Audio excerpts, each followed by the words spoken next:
அவருக்கு உரிய முக்கியத்துவம் பாஜக கொடுக்கல திரு அண்ணாமலைக்கு அப்படின்றது சொல்றாரு. உண்மையிலே ரியாலிட்டி அதானா? அதாவதுங்க, அண்ணாமலையை பொறுத்த வரைக்கும் ஒரு ஆல்ஃபா மேல்னா எல்லா இடத்துலயும் அவர் தான் மெயினான ஆளா இருக்கணும். அந்த மாதிரி மென்டாலிட்டி உள்ளவர்.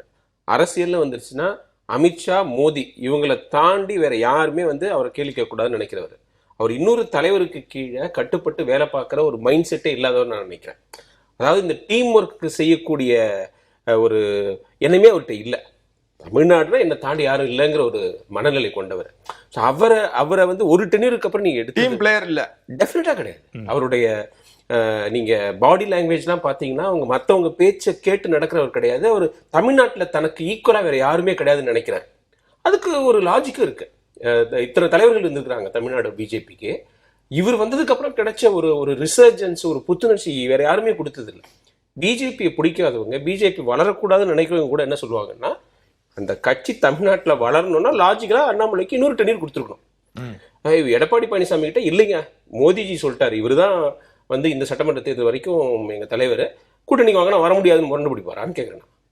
பிடிச்சிருக்க மாட்டார். அது என்னமோ ஒரு ஃபேஸ் சேவிங் ஃபார்முலா மாதிரி பண்ணாங்க.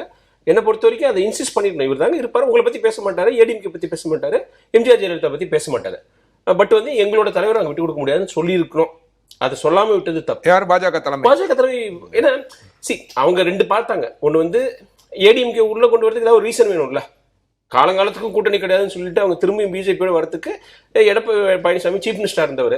அவருக்கு கொஞ்சம் ஈகோ இருக்கும். எங்கள் தலைவர்களை பற்றி, எங்கள் கட்சியை பற்றி பேசினவரை கொஞ்சம் இது பண்ணி வைங்க, அவருக்கு ஒரு கடிவாளம் போடுங்கன்னு சொல்லியிருக்கலாம். ஒன்று. ரெண்டாவது நைனா நாகேந்திரோடைய காஸ்ட். இப்போ ஒரு முக்குலத்துவ சமூகத்தை சேர்ந்தவராக இருக்கிறதுனால அப்போ டிடிவி ஓபிஎஸ்லாம் வருவாங்களான்னு தெரியாத ஒரு சூழ்நிலையில் அந்த சமூகத்தை சேர்ந்த ஒரு தலைவராக போட்டால் அந்த ஒரு ஓட் பேங்க்கும் கொஞ்சம் கன்சாலிடேட் பண்ணலாம் அப்படிங்கிற ஒரு. அது மட்டுமா இல்ல, அண்ணாமலையை விட இவர் அமிக்கபிளா டீம் எடுத்துட்டு போவாரு அப்படின்ற. அதுவும் அவரும் ஒரு முன்னாள் ஏடிஎம்கே அமைச்சர். அவர் இந்த மாதிரி பர்சனாலிட்டி கிடையாது. இந்த மாதிரி ஒரு அசர்ட்டிவா நான் தான் அப்படின்னு சொல்ற ஒரு பர்சனாலிட்டி கிடையாது. ஏடிஎம்கே உள்ளவங்களோட ஒரு சுமூகமான உறவு இருக்கு அவருக்கு.